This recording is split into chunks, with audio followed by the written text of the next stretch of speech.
Welcome back to my YouTube channel learn with me exam में आपका स्वागत है। हम आशा करते हैं कि आप स्वस्थ होंगे।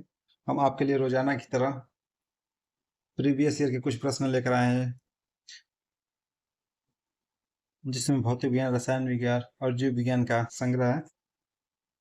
अभी तक आपने अपना चैनल सब्सक्राइब नहीं किया है और दोस्तों को शेयर नहीं किया है, आप सब्सक्राइब जल्द से जल्द कर लें ताकि जब भी मैं वीडियो लाऊं आपका तुरंत पहुंच जाए। चलिए आज का सेशन हम लोग यहीं से शुरू करते हैं। प्रश्न नंबर 1 से, सार्प्शन का उदाहरण निम्नलिखित में से कौन है? सिलिका जेल पर पानी या पानी में स्पंज, स्याही में डूबी रुई उपयुक्त में से एक से अधिक या इनमें से कोई नहीं। सार्प्शन का उदाहरण क्या है इसमें से? इसका ऑप्शन नंबर सी से होगा, स्याही में डूबी रुई। वह प्रक्रिया जिसमें अवशोषण और अद्रोहण एक साथ होते हैं। शोषण एक सामूहिक शब्द है जिसका उपयोग प्रतिक्रिया का वर्णन करने के लिए किया जाता है।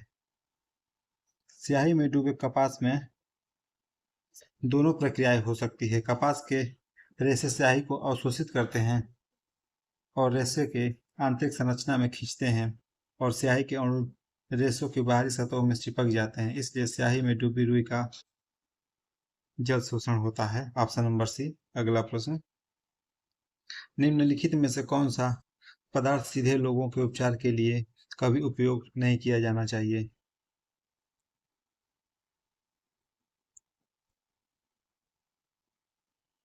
कौन सा सीधे लोगों पर उपचार नहीं किया जाना चाहिए? विसंक्रामक, एंटीसेप्टिक, या फिर सॉरी मलेरिया,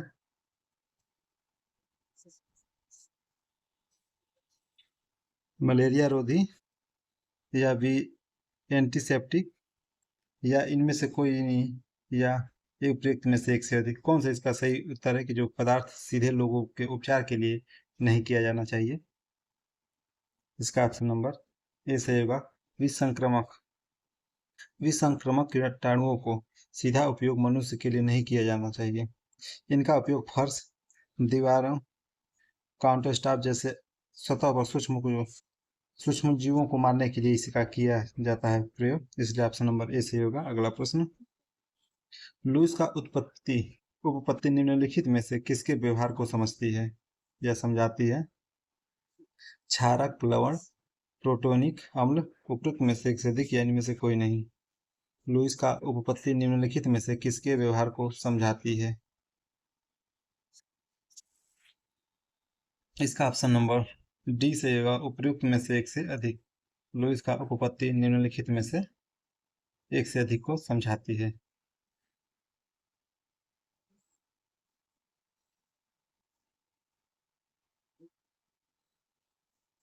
यह सिद्धांत लुईस अम्ल को एक इलेक्ट्रॉनिक युग्म ग्राही के रूप में और लुईस क्षार को इलेक्ट्रॉन युग्मदाता के रूप में परिभाषित करता है। क्षार अक्सर लुईस क्षारक के रूप में कार्य करता है, इसलिए ऑप्शन नंबर डी से होगा, एक से अधिक। अगला प्रश्न,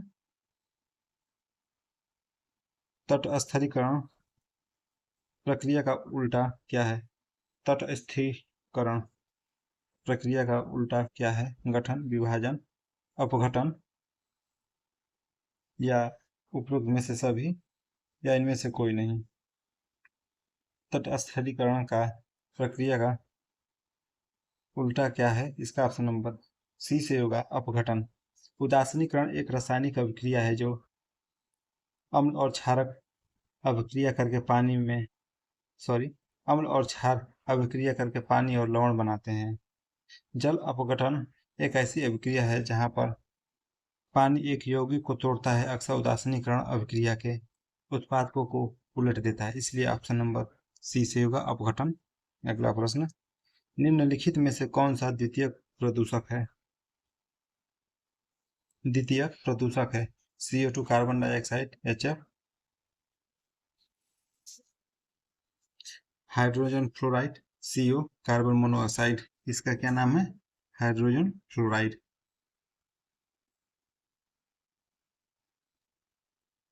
हाइड्रोजन, इसका हाइड्रोजन फ्लोराइड, ये तो आप जानते ही हैं। द्वितीयक प्रदूषक कौन सा है? अच्छा, इसमें द्वितीयक पूछा है तो प्राथमिक प्रदूषक कौन सा है? इसका ऑप्शन नंबर, इसमें कोई द्वितीयक प्रदूषक नहीं है। ये सभी जितने भी हैं ये सब प्राथमिक प्रदूषक के रूप में जाने जाते हैं। और द्वितीयक प्रदूषक हैं O3, ओजोन, पान, ये सब द्वितीयक प्रदूषक हैं। देखिए, प्राथमिक प्रदूषक वे होते हैं जो किसी स्रोत से सीधे उत्सर्जित होते हैं, जैसे carbon dioxide, hydrogen fluoride, carbon monoxide, ये सब किसी स्रोत से उत्पन्न होते हैं। और जबकि प्राथमिक स्रोत, सॉरी, ये प्राथमिक स्रोत थे। और द्वितीयक स्रोत वो होते हैं जो सीधे हवा में उत्सर्जित नहीं होते, बल्कि प्राथमिक प्रदूषकों और हवा के अन्य घटकों के बीच रासायनिक प्रतिक्रिया के माध्यम से वायुमंडल में बनते हैं, जैसे ओजोन, पान इत्यादि। ऑप्शन नंबर ई सही होगा। अगला प्रश्न, यदि कोई रोग गैर मानव जानवर से मानव में फैलता है तो इसे क्या कहते हैं? पशुजन्य, या फिर संक्रामक, या फिर जन्मजात, या फिर सभी? कौन सा इसमें से ऑप्शन सही होगा? यदि कोई रोग गैर मानव जानवर से मानव में फैलता है तो उसे क्या कहते हैं? इसका ऑप्शन नंबर ए सही होगा। पशुजन्य रोग। पशुजन्य रोग उन संक्रमणों के कारण होते हैं जो गैर मानव जानवरों से मनुष्य में फैलते हैं। ये रोग वायरस, क्या होता है? वायरस, बैक्टीरिया,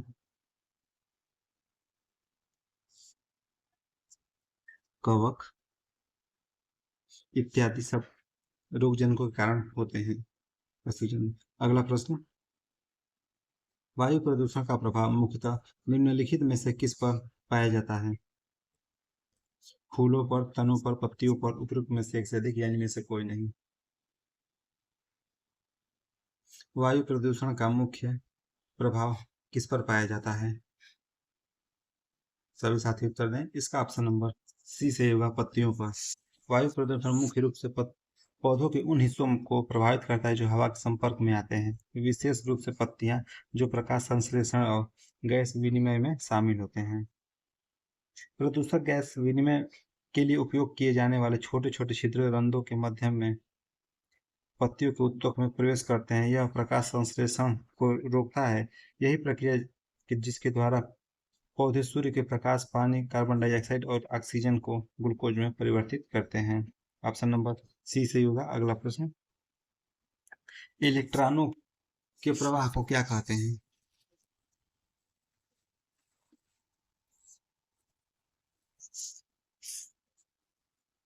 इलेक्ट्रॉन के प्रवाह को क्या कहते हैं?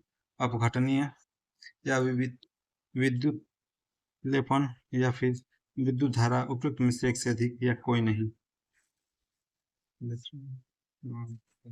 कौन सा इसका उत्तर सही होगा?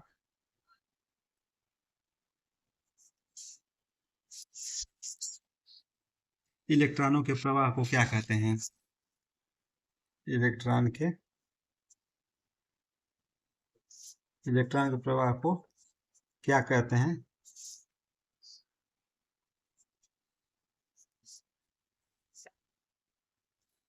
विद्युत लेपन, या फिर अपघटन, विद्युत धारा, इनमें से कोई नहीं। इसका ऑप्शन नंबर कौन सा सही होगा? इलेक्ट्रॉन के प्रवाह को क्या कहते हैं? इसका ऑप्शन नंबर सी से होगा, विद्युत धारा। विद्युत धारा को विद्युत आवेश के प्रवाह के रूप में परिभाषित किया जाता है, जैसे किसी चालक जैसे धात्विक तार के माध्यम में इलेक्ट्रॉन की गति। विद्युत धारा का मात्रक क्या होता है? इसका एम्पियर होता है। Option number C. अगला प्रश्न, सापेक्ष घनत्व की सही इकाई चुनें। किलो प्रति सेंटीमीटर कोई इकाई नहीं है, या किलोग्राम बाई घन मीटर, उपरोक्त में से एक से अधिक, या इनमें से कोई नहीं। सापेक्ष घनत्व की सही इकाई क्या है? इसका ऑप्शन नंबर बी से होगा, कोई इकाई नहीं। सापेक्ष घनत्व, जिसे विशिष्ट गुरुत्व के रूप में भी जाना जाता है। किसी पदार्थ के घनत्व और संदर्भ पदार्थ के घनत्व के अनुपात का मापन है। आमतौर पर तरल और ठोस पदार्थों के लिए 4 डिग्री सेल्सियस पर पानी और गैस के लिए हवा का उपयोग किया जाता है, इसलिए ऑप्शन नंबर बी सही होगा। अगला प्रश्न, यदि कपूर को खुले बर्तन में रखा जाए तो उसकी मात्रा घटती है, इसका कारण क्या होता है? क्यों घटती है ये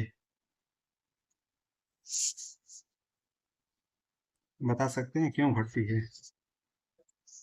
ऊर्ध्वपातन के कारण, या फिर अवक्षेपण के कारण, या फिर संघनन के कारण? क्योंकि ये प्रश्न हमेशा पूछता रहता है, कपूर की मात्रा क्यों घट जाती है खुले स्थान में? इसका ऑप्शन नंबर ए सही होगा, ऊर्ध्वपातन के कारण। ऊर्ध्वपातन किसी पदार्थ का तरल चरण को उत्थन करते हुए सीधे ठोस से गैस में संक्रमण करता है, मतलब परिवर्तित करता है। कपूर एक ऐसा पदार्थ का एक समान उदाहरण है जो वायुमंडल परिस्थितियों में ऊर्ध्वपातन से गुजरता है, इसलिए ऑप्शन नंबर ए सही होगा। अगला प्रश्न, उस धातु का नाम बताइए जो कमरे के तापमान पर तरल अवस्था में रहती है। पारा, ब्रोमीन, सोडियम, उपयुक्त में से एक से अधिक या इनमें से कोई नहीं। इसका ऑप्शन नंबर ए सही होगा, पारा, जो कि कमरे के तापमान के हिसाब से रहता है, जिससे यह अन्य धातुओं के बीच एक अपवाद बन जाता है जो इन परिस्थितियों में ठोस होते हैं। ब्रोमीन कमरे के तापमान पर एक तरल है, लेकिन वह एक धातु नहीं है, यह एक हैलोजन तत्व है। ब्रोमीन हैलोजन तत्व आप हमें जरूर बताएं कमेंट में। अगला प्रश्न, मछली पालन संकेतक निम्नलिखित में से किससे संबंधित है?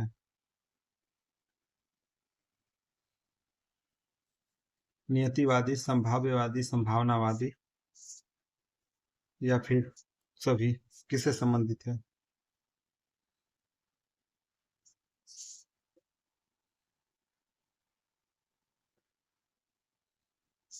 इसका ऑप्शन नंबर बी से होगा, संभाव्यवादी। मत्स्य पालन या मछली पालन, जिसे मत्स्य पालन भी कहते हैं, मछली को प्रजनन, पालन और कटाई करने का अभ्यास है। संभाव्यवाद का सिद्धांत बताता है कि पर्यावरण कुछ सीमाओं या प्रतिबंधित निर्धारित करता है, लेकिन संस्कृति सामाजिक स्थितियों से निर्धारित होती है, इसलिए ऑप्शन नंबर बी से होगा। अगला प्रश्न, लैंडशाफ्ट विचारधारा किस स्कूल से संबंधित है? ये प्रश्न पिछले वीडियो में हमने आप सभी को कराए हैं। लैंडशाफ्ट विचारधारा किस स्कूल से संबंधित है? French school, German school, British school, उपरोक्त में से एक से अधिक या इनमें से कोई नहीं। इसका ऑप्शन नंबर बी सही होगा, लैंडशाफ्ट विचारधारा जर्मन स्कूल से संबंधित है।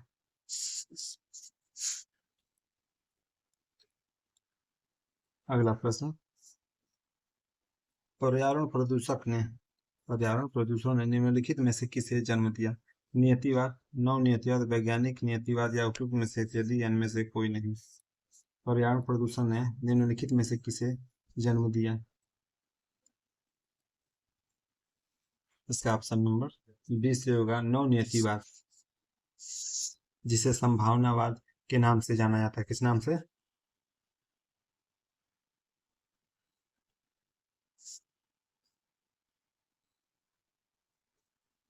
जिसे हम संभावनावाद के नाम से भी जाना जाता है। यह एक सिद्धांत है जो बताता है कि जब पर्यावरण कुछ बाधाएं या सीमाएं निर्धारित कर सकता है, मानव क्रियाएं संस्कृति और तकनीकी प्रगति के माध्यम से उन सीमाओं को समायोजन और प्रभावित कर सकता है, इसलिए ऑप्शन नंबर बी सी होगा। इसीलिए पर्यावरण प्रदूषण के लिए नवनियतिवाद जन्म लेता है। अगला प्रश्न, निम्नलिखित में से कौन सा उदाहरण विद्युत सर्किट के, अब प्रश्न फिजिक्स के हैं, विद्युत सर्किट में प्रवाहित धारा की पहचान करता है? गैल्वेनोमीटर, जनरेटर, एमीटर, उपयुक्त में से एक से अधिक या इनमें से कोई नहीं। विद्युत सर्किट में प्रवाहित धारा की पहचान करता है? कौन सा इसका सही होगा? इसका ऑप्शन नंबर डी सही होगा, उपयुक्त में से एक से अधिक। इसका ऑप्शन नंबर ए और सी से, जो कि सर्किट प्रभावित करता है, गैल्वेनोमीटर और एमीटर। गैल्वेनोमीटर एक ऐसा उपकरण है जिसका उपयोग विशेष रूप से सर्किट में विद्युत धारा का पता लगाने के लिए संकेत देता है। यह अत्यधिक संवेदनशील है, यह बहुत छोटी धाराओं का भी पता लगाने में सक्षम है। ये हो गया आपका गैल्वेनोमीटर। और बचा अमीटर। अमीटर एक उपकरण विशेष रूप से परिपथ में प्रवाहित करने धारा को प्रवाहित करने के लिए मापने के लिए डिजाइन किया गया है अमीटर। इसका उपयोग आमतौर पर बड़ी धाराओं के लिए किया जाता है, जो सीधे एम्पीयर को बढ़ाता है। अमीटर बड़ी धारा का ये गैल्वेनोमीटर है, छोटी छोटी धारा के लिए उपयोग किया जाता है, आसान भाषा में। Option number D. अगला प्रश्न, तारों की चमक पर तारों का तारों की चमक का प्रकाशीय प्रक्रिया निम्नलिखित में से किसके कारण होती है? ये प्रश्न आप उत्तर जरूर दें इस प्रश्न का कमेंट बॉक्स में। चलिए आज का सेशन हम लोग यहीं पर रोकते हैं।